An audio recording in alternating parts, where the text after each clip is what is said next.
Have you ever met someone who seems to possess a kind of social intelligence that feels almost ancient? They can read a room not just in seconds, but in an instant. They navigate conflict not by winning, but by harmonizing. They are comfortable with chaos, yet crave a sliver of solitude. You might call them a people person, a natural diplomat, or just someone who's really easy to be around. But what if I told you this isn't just a personality trait? What if it's a psychological blueprint etched into their nervous system by a very specific kind of childhood? We spend so much time talking about how we were raised by our parents, but we almost never talk about what it does to a child's mind when they aren't just raised by parents, but by a village. Today, we are diving deep into the psychology of the child who grew up in a joint family system. And by the end of this video, you might finally understand why you are the way you are, or why the people you love operate the way they do. If you've ever felt like your social software was coded differently, hit that like button right now so we know we're on the right track,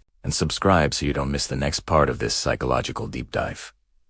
Because this isn't just a story about family. It's a story about survival, identity, and the invisible architecture of the self. To understand the mind of a child from a joint family, you have to erase the image of the modern, nuclear family from your mind. Forget the quiet house with 2.5 kids and a backyard. The joint family child is born into a living, breathing ecosystem. From their very first memory, their world is not defined by individual space, but by shared presence. Imagine a home where the concept of a locked door is almost offensive, where privacy isn't a given, but a luxury you have to creatively carve out for yourself. This child doesn't have one set of parents watching their every move. They have an entire panel of authority figures. There are grandparents whose parenting style is from a completely different era, uncles who are stricter than your own father, aunts who feed you when your mother isn't looking, and a rotating cast of cousins who are your first friends, rivals, and co-conspirators.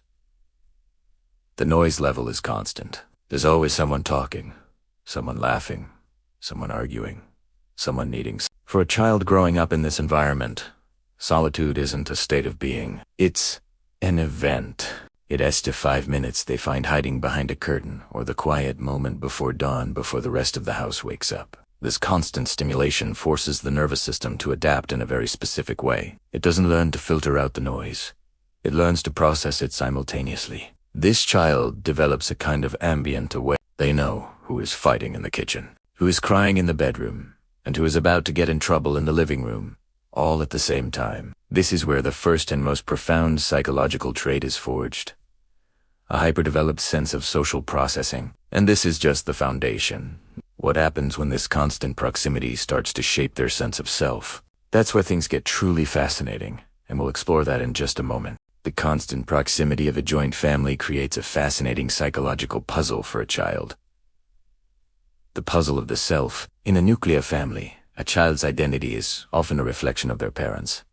They are Sarah's daughter, or little Tom. But in a joint family, the child is a prism, reflecting many different lights. To their grandmother, they are the baby who needs to be fed. To their stern uncle, they are a student who needs discipline. To their teenage cousin, they are an annoying sidekick. And to their peers, they are simply a friend. This forces a child to develop what psychologists call a multifaceted self at a very early age. They learn, intuitively, that different contexts demand different versions of themselves. They become natural chameleons, not out of deceit, but out of necessity. This is the birthplace of profound emotional intelligence. They learn to read the room because their survival lore, at least their peace, depends on Italiano. They know that if Grandpa is in a bad mood, it's not the day to ask for a new toy. They know that if Auntie's cooking, it's the perfect time to slip into the kitchen and chat, because she's a captive audience. They become masters of timing and context. But this constant shape-shifting comes with a hidden cost. When you are always a version of yourself for someone else, the question becomes, who are you when no one is watching? This can lead to a delay in developing a solid, private, inner self. The joint family child can be so adept at social navigation that their internal compose their own likes, dislikes, and quiet dreams can take longer to calibrate. They are experts in the we, but the I can sometimes feel like uncharted territory. This creates a unique tension. They possess a social confidence that is deeply enviable, yet they can also carry a quiet longing for a space that is just theirs. A thought, that is just their own. This duality, this dance between the collective and the individual, becomes the central theme of their inner life. And it's this very dance that dictates how they handle the inevitable storms of life, which I look at next.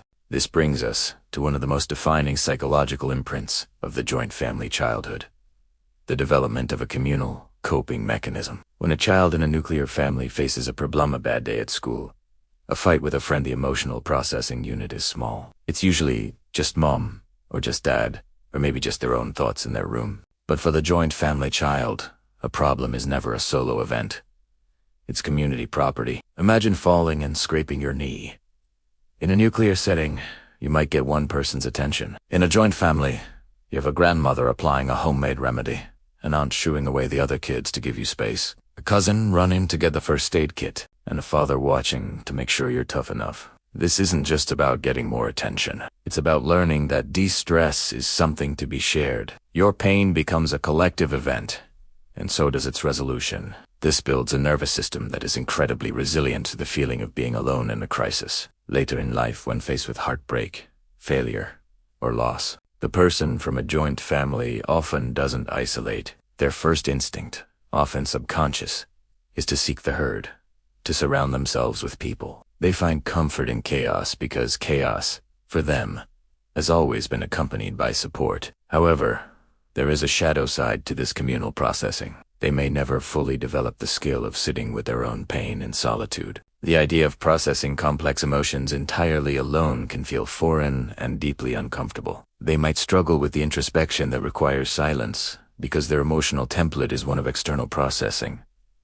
They heal out loud. Furthermore, growing up in a system where everyone has an opinion on your problem can lead to a diffused sense of responsibility. The question of what should I do is often replaced by what will everyone else think I should do. This can subtly weaken the muscle of personal conviction. They become masters at navigating group dynamics, but making a decision that goes against the collective grain can feel like a seismic, almost treacherous act. This internal conflict between communal wisdom and individual will is a pressure that shapes their entire adulthood. And it's this pressure that creates a very specific kind of adult, one who is often misunderstood by those from smaller families. Let's talk about who that adult becomes. So, what does this all look like when the joint family child leaves the nest? What happens when this social chameleon, this master of communal living, steps out into a world built for individuals? They often become the unexpected pillars of any group they join. In a workplace, they are the ones who instinctively know how to manage office politics. Not through manipulation,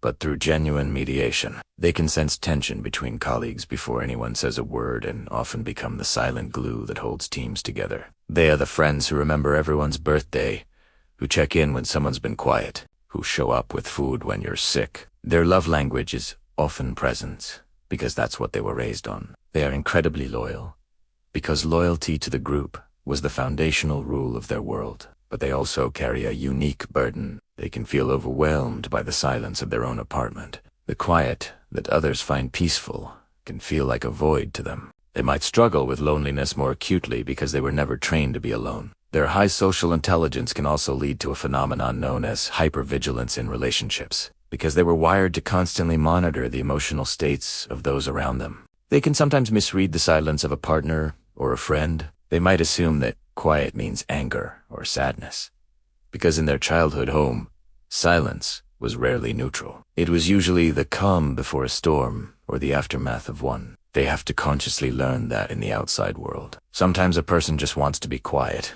and it has nothing to do with them.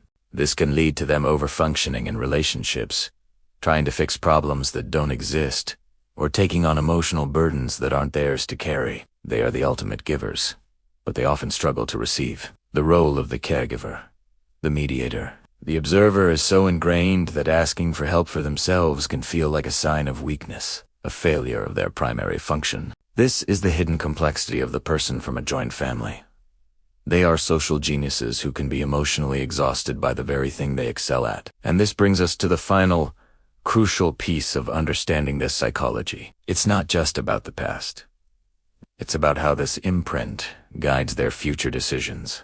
Ultimately, the psychology of the child who grew up in a joint family is a psychology of deep ingrained connection. It is a story of a nervous system that learned to beat in rhythm with others before it ever learned to beat alone. This is not a story of superiority or inferiority compared to those from nuclear families. It is simply a different operating system, one with incredible strengths and unique vulnerabilities. They are the natural diplomats, the keepers of family lore, the ones who can walk into a room full of strangers and leave with a new group of friends. They carry within them the voices, the lessons, and the love of an entire village. But they also carry the noise, the lack of boundaries, and the weight of collective expectation. If this is your story, the goal isn't to shed the village inside you. It's to learn how to be the mayor of your own soul. It asks about honoring the deep-seated need for connection, while fiercely protecting the quiet space within that is just yours. It's about using that superhuman social radar not just to care for everyone else,